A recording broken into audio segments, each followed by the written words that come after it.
Right now, as you listen to this, your body is doing something extraordinary without your conscious will. Your lungs are expanding and contracting on a schedule you did not set. Your heart is beating at a rhythm you did not choose. Your eyes are adjusting to light levels you are not consciously managing.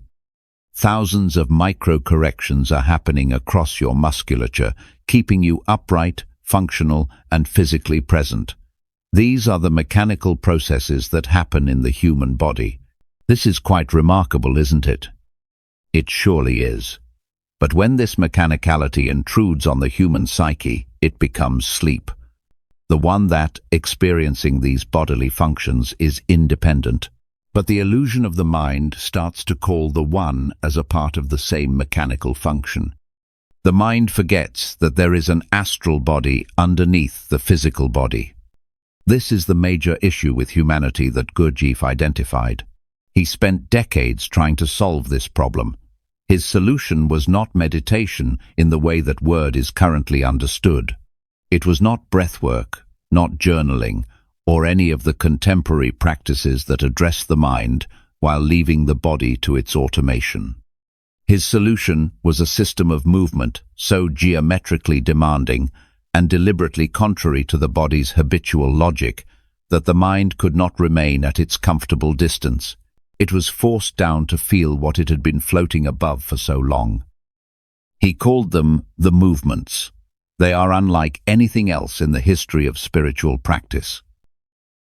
In February 1924, a group of dancers walked onto a stage at Carnegie Hall in New York City and did something that caused members of the audience to report that they had felt afraid. They were not performing violence. They were not doing anything that should, by any rational measure, have produced fear in the people watching. What they were doing was moving in ways that looked completely impossible for a human body, and then, at a shouted signal from the wings, freezing. Completely. Every muscle arrested mid-motion, every expression locked exactly where it was, breath held if it happened to be held at that moment, for what felt to the audience like an impossibly long time. This was Gurdjieff's stop exercise, performed publicly at the Carnegie Hall demonstration, documented by Louise Welch in her account published by Routledge in 1982. The audience was not afraid because something was wrong. They were afraid because something was right. They were watching human beings exercise a quality of conscious control over their bodies that they had never seen and did not know was possible. For most people in that hall, the sight cracked open a question they had not previously known to ask. How much of what I do with my body am I actually choosing? This question challenges modern people with no remorse. The smartphone has introduced a feedback loop of stimulus and response so rapid and so rewarding that the body has been further reduced to a delivery mechanism for the thumbs. People walk through cities without registering the sensation of walking, their proprioceptive awareness switched off while attention is directed somewhere else.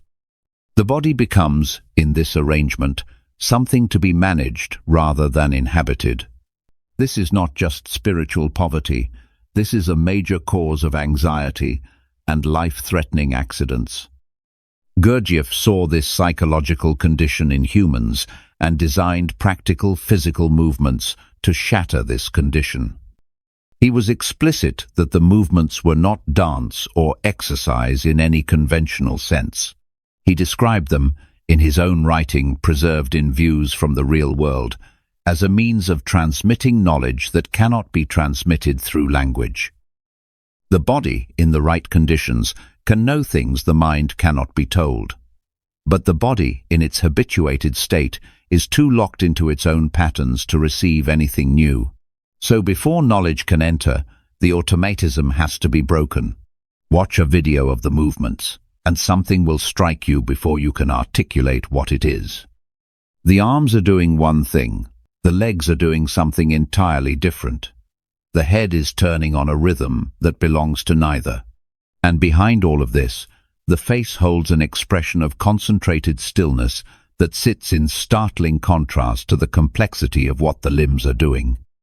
Each part of the body appears to be following its own logic, its own timing, its own spatial grammar. The overall effect is not chaotic. It is intricate in the way that a fugue is intricate. Multiple independent lines running simultaneously, each complete in itself, all somehow coherent together. This is not accidental. The geometric complexity of the movements was deliberate and specific. Gurdjieff gathered them from temple dances, dervish traditions, and sacred practices across Central Asia, Tibet, and the Middle East during his years of travel in the late 19th and early 20th centuries. He then adapted and extended them into something new, collaborating with his student Thomas de Hartmann on the music that accompanied them. The music itself was composed to support the specific rhythmic demands of the movements, often counting in time signatures that defied the body's expectation, forcing the practitioner to hold multiple rhythmic streams in attention simultaneously. The result was a physical situation in which the ordinary shortcuts of the habitual body became unavailable.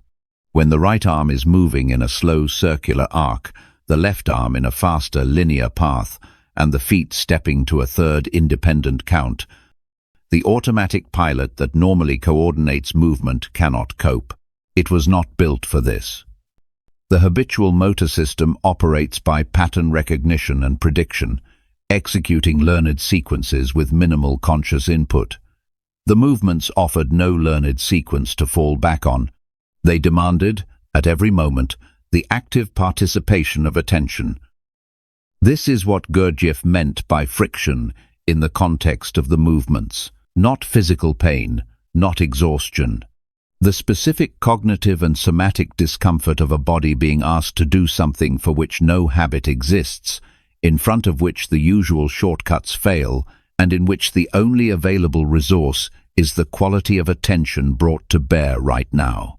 That friction, sustained over the course of a movements class, produces heat of a particular kind, the heat of a consciousness being forced to be present to something it cannot manage from a distance. The philosopher Gurdjieff was also, in this sense, a precise engineer. He understood that presence cannot be commanded by the will. The mind instructed to be present will perform presence while actually drifting, but a body placed in a situation it cannot navigate mechanically has no such option. Attention is required because the friction makes it non-negotiable. Gurdjieff taught that a human being is not one thing. He is a set of three things that are poorly coordinated. The intellectual center thinks, the emotional center feels, the moving center acts. In the vast majority of people, these three operate independently, even in conflict, with almost no genuine communication between them. A person decides intellectually to change a behavior while the emotional center is entirely uninterested, and the moving center continues the old habit regardless. The familiar experience of knowing exactly what you should do and finding that knowing makes no difference whatsoever is not a failure of willpower. It is the natural consequence of three centers operating without coordination. This three-centered model, documented extensively in Ouspensky's In Search of the Miraculous as a record of Gurdjieff's direct teaching, is what makes the movements pedagogically unusual among all the practices associated with inner development. Most spiritual practices address one center at a time. Meditation addresses the intellectual center, attempting to quiet or observe thought. Devotional practice addresses the emotional center, cultivating states of reverence or love. Physical disciplines address the moving center, developing strength, flexibility, or endurance. The movements address all three simultaneously, and the demand they place on each center is not sequential but concurrent. To perform a movement correctly, the intellectual center must hold the structure of the sequence, tracking multiple independent rhythms.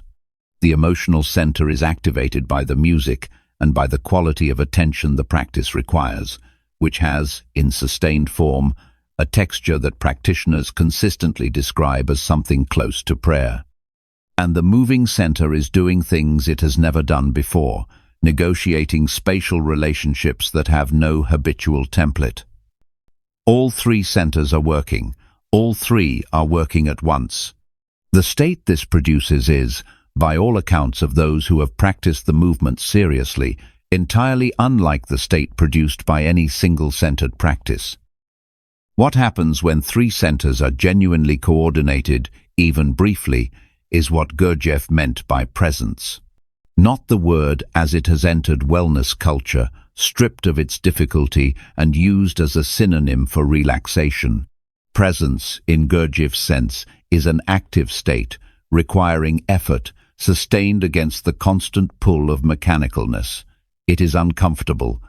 It is also unmistakable once experienced, because it involves a quality of being awake that makes ordinary functioning feel, in retrospect, like sleepwalking. The neurological dimension of this was not available to Gurdjieff in the language of contemporary science, but the phenomenon he was describing maps closely onto what researchers studying embodied cognition have since documented. The work of Francisco Varela, Evan Thompson, and Eleanor Roche, developed in their book The Embodied Mind, proposed that cognition is not something that happens inside the skull and then is sent to the body for execution. Cognition is distributed throughout the whole organism. The body is not an instrument the mind uses. It is part of the mind's structure. When the body is running on automatic, the mind is running on automatic with it. Disrupt the body's habitual patterns deeply enough, and something in the cognitive structure is disrupted with it. This is the mechanism behind what Gurdjieff called breaking the buffers. The buffers are the psychological insulations that prevent a person from feeling the full contradiction between what they know and what they do, between what they value and how they actually live. They are maintained, in part, by the body's habitual postures and movements, which carry the emotional history of all the adaptations a person has made to survive their circumstances. When those habitual patterns are interrupted at the somatic level, something of the buffer structure weakens. What was insulated becomes accessible. That accessibility is not always comfortable. Often it is the opposite. Students practicing the movements regularly report unexpected surges of emotion during or after classes, a quality of exposure that has no obvious cause in the external circumstances. Something that was held in the body releases. Gurdjieff did not consider this a side effect. He considered it the point. There is a moment in sustained movements practice that practitioners speak about with a consistency that crosses decades and continents of different lineages. The moment arrives after the initial phase of struggle, when the body is actively resisting the demands of the form, when attention is fracturing between the three independent rhythms, and the mind is cycling rapidly through frustration, effort, recovery, and the pull toward the familiar. This phase can last for a long time.